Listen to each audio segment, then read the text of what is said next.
Welcome to the Parents of High Achieving Students podcast, where we talk about acing tests, boosting GPAs, and getting into the top colleges. Now, here is your host. Welcome to the Parents of High Achieving Students podcast, where we talk education with parents, students, and educators. I'm your host, Tim Bruni. Today, I have some very special guests, Tina and Marie Boyd. This episode is brought to you by Prep Expert. Prep Expert is leading the way with online SAT and ACT prep, and now offers one-on-one tutoring in over 100 academic subjects, including all of your AP courses and exams. Go to prepexpert.com and use the code PODCAST to get a discount on SAT and ACT courses, and use the code podcast-TD to get a discount on one-on-one tutoring. So Marie, I've heard you're quite the whiz in school. What are your grades and test scores like? Well, I am currently a junior in high school, and I have taken pretty much all accelerated and honors AP courses since freshman year. I'd like to take the most challenging curriculum I can, and I've pretty much gotten all A's and 2 or 3 B's here and there. But I really just try to do my best in school, keep that GPA high and prepare for college. As far as test scores go, I first took the ACT June of last year. So I was just finishing my sophomore year in June 2021. I got a composite 26 on the test, the first test I took. I got a 28 in math, a 27 in science, a 26 in English, a 24 in reading, and a 10 on the writing. And then over July, I took the 6-week flagship ACT prep course, which, yes, it entails a lot of work, but it guarantees you'll get a 4-point bump, which was really helpful at motivating me to study and to do the homework and the practice tests. And so then I took the test again in July, and I scored a composite 30. And I have gotten a 27 in that math, a 30 in science, a 35 in English, a 29 in reading, and an 8 on the writing. So then I also took the test again in September because I really wanted to increase my math section. I scored a composite 30 again, which I thought was fate because that is exactly 4 points from what I got in June. But this time I scored a 33 on the math, a 26 on science, a 27 in English, a 33 in reading, and a 10 on the writing. So the final time I took the test was this past March of 2022. And I said, this is the last time I'm going to take it. I studied, it was offered at my school on site. I studied using the Prep Expert 2-day weekend review course. So it kind of goes over all the material in the Saturday and Sunday right before your test. And on this test, I scored a 32. I got a 31 in both math and science, a 35 on English, a 30 on reading, and an 11 in the writing section. So nice. I was really proud, and I was really, really excited that Prep Expert helped me increase my score from a original 26 to a 32 composite my last time taking it. And then all of these combined creates a super score of a 33 composite. So I am really, really proud of that. Yeah, that's impressive. That's like 7 points up. Now, you obviously, like you said, you put in a lot of work to get that done, but that's super helpful. And it seems like that weekend review kind of gave you that extra little boost for those extra points towards the end. Yeah, so it was really helpful because it had been almost a year that I'd taken the 6-week flagship course, which is very, very detailed. And it was great. We met twice a week for 3 hours and then had homework to take tests on the weekends, but I hadn't taken those tests in 6 or 8 months. So I said, I'm going to dedicate myself to kind of reviewing at this 2-day review course. And it really just kind of honed in all those points. And it was very similar strategies that we talked about. And the teacher helped us go in depth on things that we were confused on. My science section was the one I struggled the most with, actually. And it was kind of my lowest score, and I really wanted to get it up. And so I told my teacher that, and we spent more time on it in that review session, which was really great because it helped me bump my score. So, yeah. Yeah, science is tricky, especially because it's at the end of the test. So it's hard to not be exhausted at that point. Like there are a lot of things you could do during the breaks and during the test to like try to keep your energy up. But at the end of the day,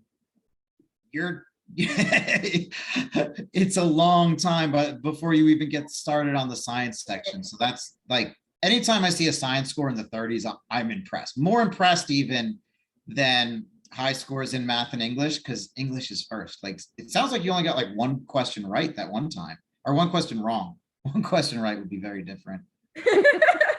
Yeah. That would be less good. That would not be as impressive, but I totally agree. I've always thought that English is the easiest. It's the first one you take. And I think it's one of the longer tests. It's 45 minutes, but I felt like that one always goes by way faster than the rest of the tests. So I think that's why it was easier for me to score so well on it.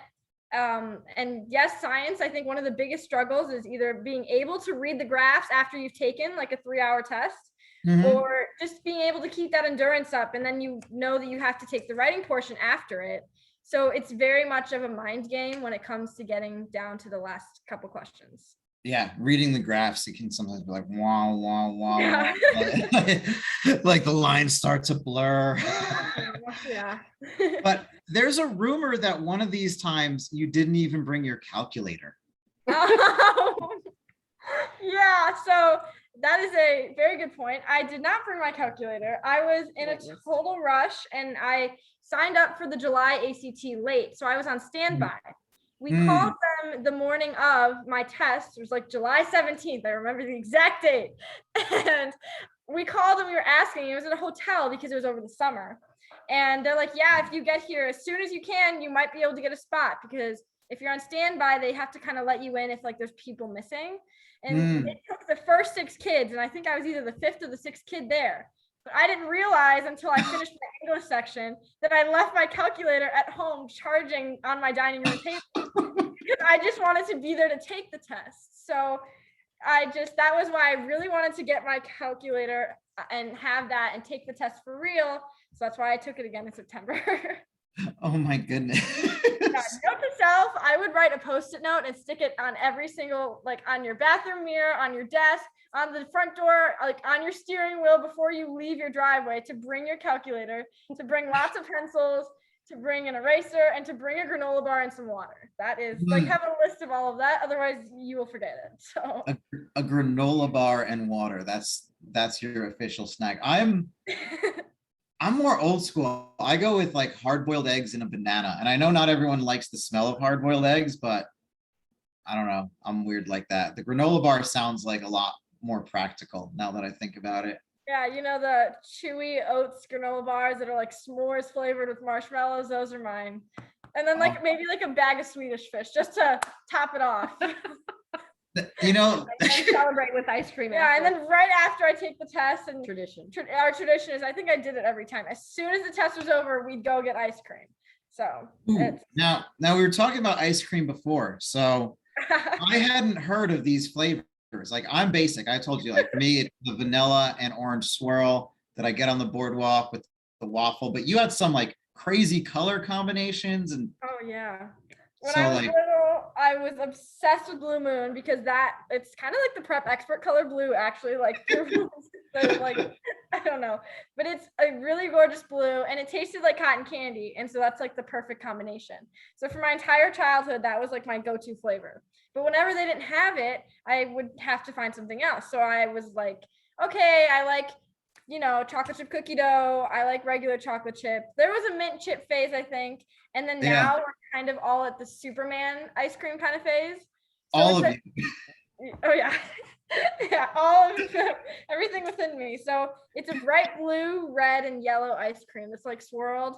And I feel like it's more sherbety than ice cream, because when I think ice cream, I think like chocolates and like vanillas and like spumoni sort of thing. But this is more like sherbety, and it's got like a really sweet flavor and bright colors, and I don't know, it's very good. I highly recommend Superman ice cream.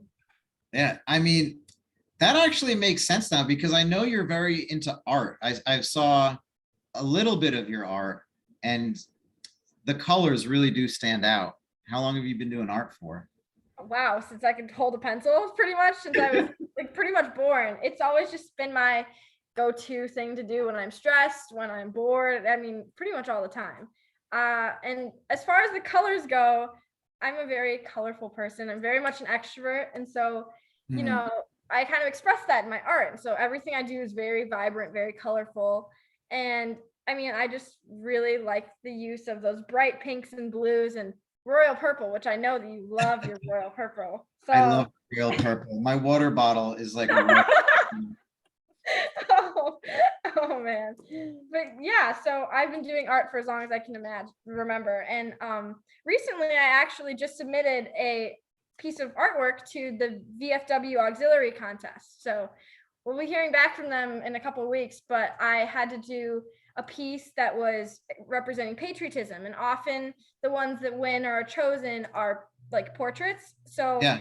it has to be an original piece. And so I had to get a picture from my best friend of her grandpa. And it was really sweet because her grandpa had died a couple years ago, but I drew a picture of him, and he was a veteran, and I drew a picture of him in charcoal, and it was like black and white, and it was very delicate, but like it was very much a tribute to him. And then my little like addition of patriotism, I made it like so he was in the clouds, and his wings like were angel wings, but they had the American flag on it. So that was my little tribute to the patriotism element. Nice. You actually reminded me of my own grandfather. He was in World War II, and he's an artist, right? He went to Carnegie Mellon, but in World War II, he would draw the pinups on the bombers. You know how they had the pictures of the girls on the planes? Mhm. Like that's something that he did, which Whoa. you just reminded me of. Aw. Yeah, I didn't That's tell her. I incredible. saw that on the obituary that Yeah. he had such an incredible, diverse life, and I thought, wow, that's amazing that he did that. That's truly incredible. Yeah, he's an awesome guy, just trying to be like him. So I know you've got a lot of other activities as well, like student government, you're involved in sports, you might be doing some internships later. Yeah, there's a lot going on. Junior year is really busy, but I've been playing volleyball since I was in 5th grade, and it's totally a passion of mine. It's very different to my passion in art because you have the whole team thing, and there's leadership on the court, and there's competition, but like very much you have to be disciplined to train. And so volleyball is very much a huge part of my life, and I kind of have that as my balance to schoolwork. Because it's something I love a lot, but it's still a really big commitment. It's a great way to, get some physical exercise in. So that's always a plus. And I'm on varsity this year, my junior year, and then I'm going to play my senior season this fall, which is really, really sweet. So I'm excited. And then And you're a southpaw, right? That's rare in volleyball. That's like the secret weapon in your team, isn't it? I would like to think so. So yeah, I'm a lefty right side. So lefties are really rare to come by. And so when you have a lefty playing volleyball, it's, kind of like a little secret weapon sort of thing, because the way and the angle that you're coming from the ball, and you just have a much better read on where it's coming from. And so it makes your hit all that much more unexpected and aggressive, which is kind of cool. And it kind of throws off the other side of the net when they're like, oh, lefty. Yeah. And so it's really, really fun to kind of see that play out. And I feel like really, like I kind of like laugh to myself when I hear them saying lefty on the other side of the court, because they have to kind of adjust where they're playing. And that makes me feel like kind of cool. So yeah, volleyball is huge. As for my little school bubble, I'm involved in a lot of different leadership things. I am such an extrovert that it kind of transfers to being a leader very naturally. I'm a student ambassador, so that's probably my favorite leadership thing I do at school. So I get to give shadow days and tours to prospective parents, families, and children, and show them my school and explain to them why I love it so much and why they should come. And then I'm also involved with things that are kind of for the current student body at the school. So like there's this thing called SAD, which is Students Against Destructive Decisions. So I help plan mental health weeks. I make the little posters and things, kind of pair it with my passion for art, all those cool things at school. And then over the summer, I am looking forward to maybe doing a internship at a pediatrician office with some family friends, because I love children so much, which is probably why I really like being a student ambassador. But since I love children, I really want to work with them in the future. And so I've always kind of envisioned that as, being a pediatrician or something in that field at least. So yeah, it's kind of the plan for now. Dude, that's awesome. That's a lot. Tina, I know she's not very shy and she's got a lot going on. Is there anything that she forgot or anything that you're most proud of all her accomplishments? I know you got a lot to pick from. This day and age, I'm just so happy to raise healthy, happy, hardworking kids. I think, like I said, I am very happy and extremely proud of both my kids. I also have a son who's a freshman in high school, and she's very type A. She's very organized. She's extremely hardworking, really dedicated, and is very, very passionate about whatever it is she takes on. And so I was very happy when she decided to do Prep Expert, because I knew that she would dedicate herself to the entire program and, follow the rules and, do the homework and take all the practice exams. And I think that's why it paid off, because she was very disciplined about doing what was expected of her. And I do think that, that there's a lot of learning. I mean, I remember sitting in on some of her lessons just to hear it. And I feel very happy that we chose Prep Expert. I remember seeing it on Shark Tank years ago, way before she was even ready for this. And I'm like, oh, wow, I got to remember to use them when it's her turn to take the ACT. And we're really, really happy we did. It's a great story. And I think that the classes actually, they're very, they're great the way they're structured. I like that it's live and it's just not a pre-recorded thing that they listen to. I think some programs offer that, and this was live instruction with very, very knowledgeable teachers. And I think that she enjoyed that it was integrative, where she could ask the questions and, right away get feedback and learn why she didn't get this one right, so that she can, hopefully get it correct when she did take the test. And I also remember sometimes she'd walk out of the sessions on Sundays and be like, oh my God, I wish I knew this back when, because, the strategies and the skill sets that they teach you can use truly throughout your life when you're in school. I mean, especially these days, all the tests, there's so many now that are multiple choice, and the tools and the skills that they teach you and the strategies on how to eliminate the choices that are incorrect to improve your chances of getting a better overall score, not just on the ACT or the SAT, but just throughout all the other tests that you're taking in your life. I think those are valuable skills. I wish I had something like that when I was growing up, because I found some of those things really challenging. And it seems like that there's a science to, these two are definitely out. So it's between, A and C or whatever, or when in doubt, you should always pick this answer. Just those things. I think that they're really valuable tools. And, for all the parents out there that are confused on which way to go, and, it is, like anything else, it's worth the investment. I feel like it was a good value. I think it was the only program that actually had a money back guarantee on if your student does not get a 4-point bump on the ACT, and I can't remember, I think it's 200 on the SAT, that you will be refunded. And I think that speaks a lot for, the value that you get. And I think that much like anything else, you put in the work, you'll hopefully be able to reap the benefit. So yeah, I mean, we're at a point in our life where, this is a great investment in the long-term future success of your children. And I think it's very, very well worth it. I just realized I sounded like an infomercial. I know. I'm like, okay. I swear I did not pay to have you say any of that. No, but I really feel it. I mean, that's part of the reason we're doing this podcast, is to, share our experience with Prep Expert and talk about why it was helpful. And, I'm hoping that we can, recruit your services again when it's my son's turn to do this. Yeah. He's Awesome. coming out. Looking forward to it. Yeah. Yeah, I teach some of the ACT courses myself. So, and so does Josh. So if you want to take it with Josh too, I won't be too offended. No, that's great. I didn't realize that you were teaching still at that level. That's awesome. We're definitely gonna ask for you. Yeah, Christian in needs to fact- be like two peas in a pod, two peas in a pod. Yeah.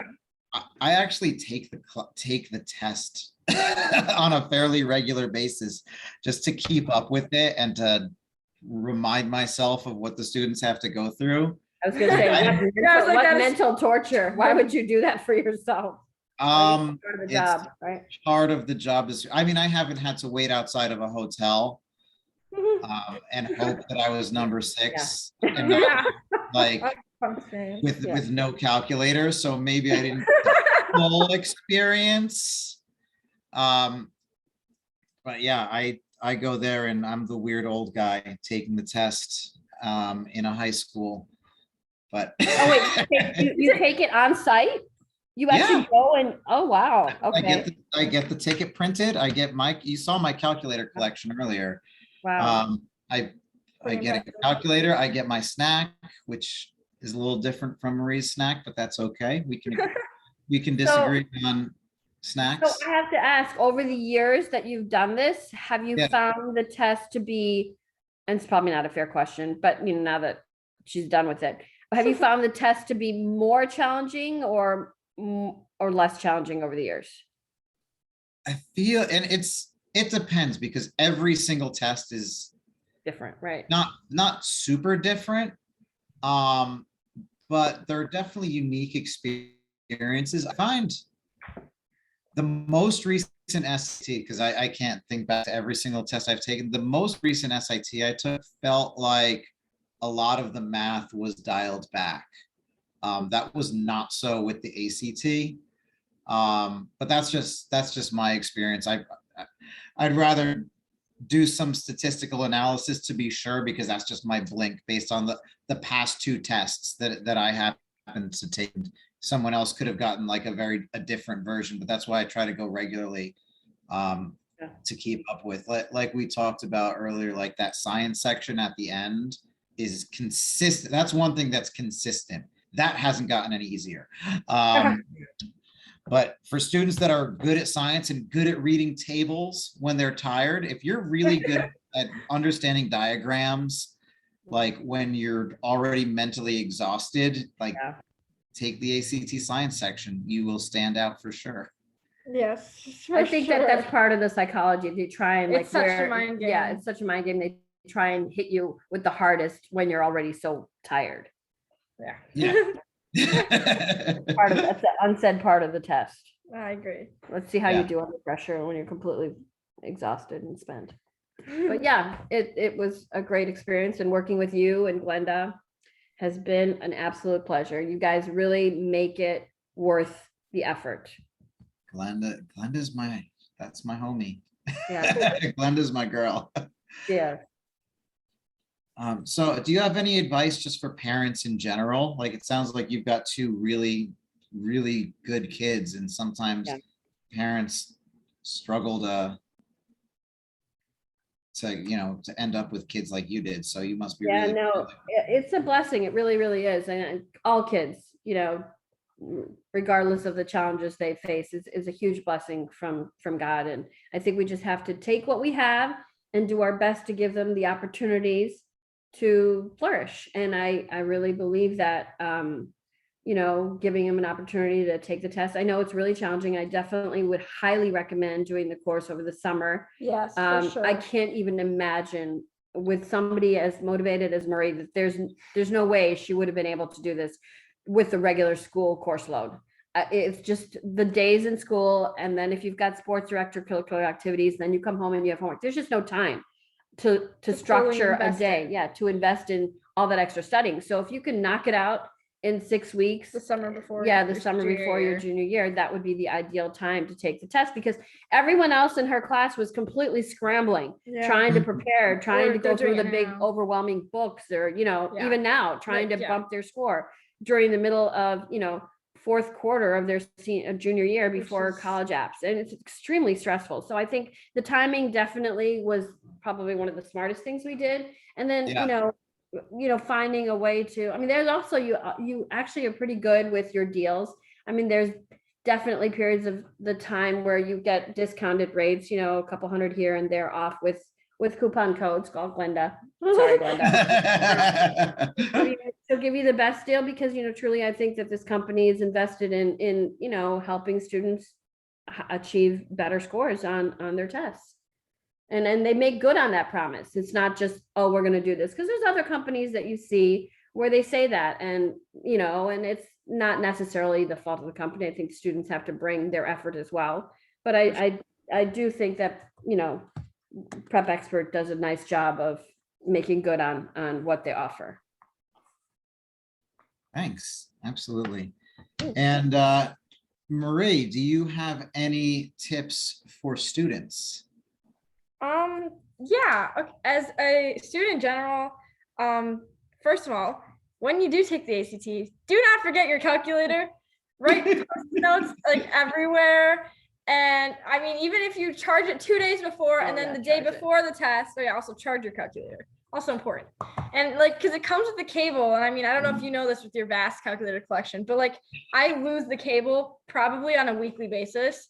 Mm-hmm. So making sure that you have the cable to charge it the week before, and then 2 days before making sure it's charged, and then putting it in your bag in the car the night before, so that the morning of, you're already going to be stressed out, but you're not going to worry about forgetting your calculator if it's already in the car.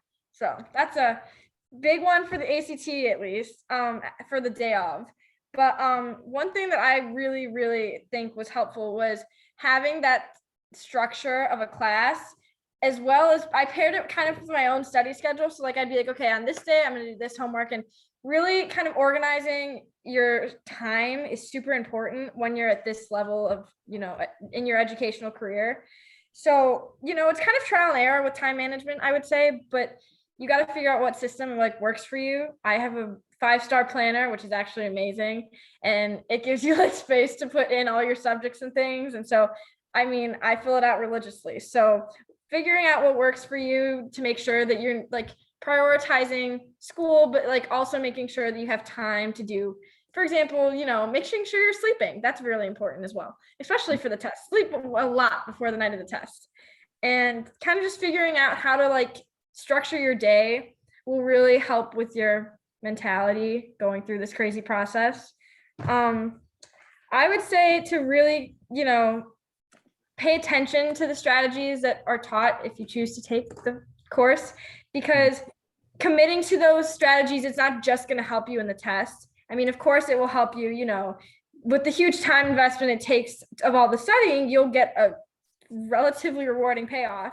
I would like to think, at least, but really they apply in so many other ways. I mean, they'll help you on AP exams. There's every AP exam, almost all of them have multiple choice sections. It's very similar mindset. And the endurance thing is huge. When you're taking all these practice ACTs over and over again, you're not only training yourself to, score higher on the science section and get through the writing section, but you're learning how timing is such a huge part of taking tests, whether you're in school, in a classroom, or you're in standardized testing, whether you're taking ACT, SAT, or you're in college taking the MCAT or the bar.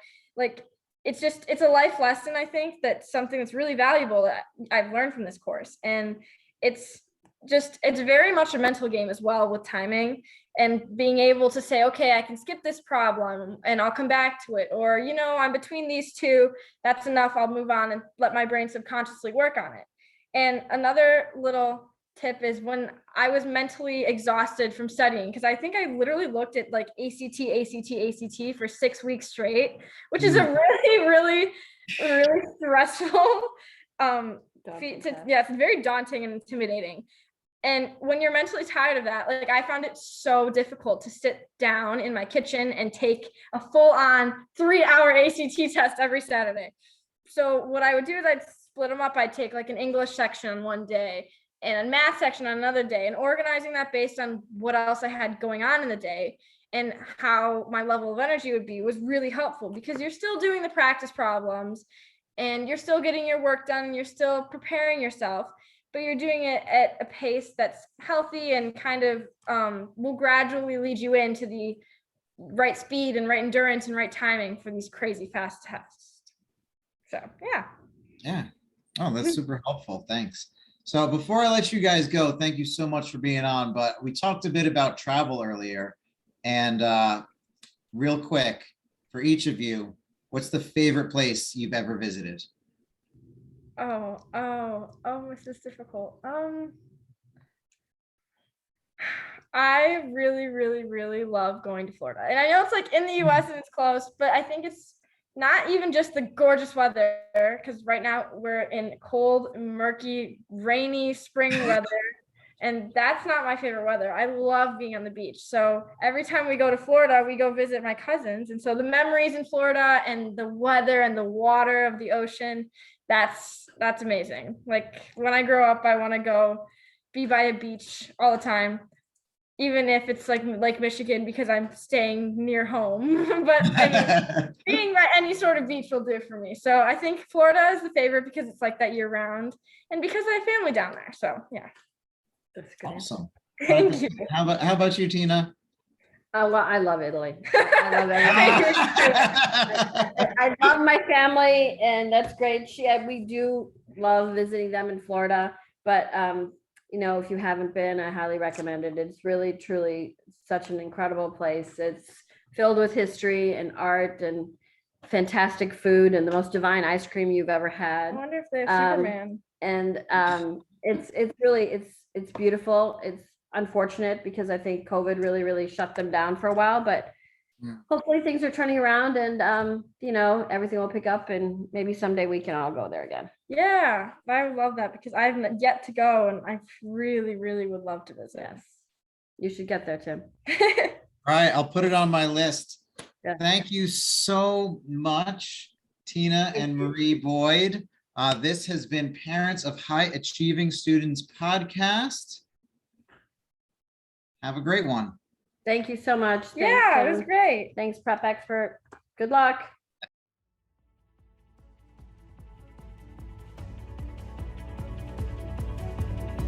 Thanks for joining us today. Knowing and doing are two different things. So please implement what you've learned today to make great things happen.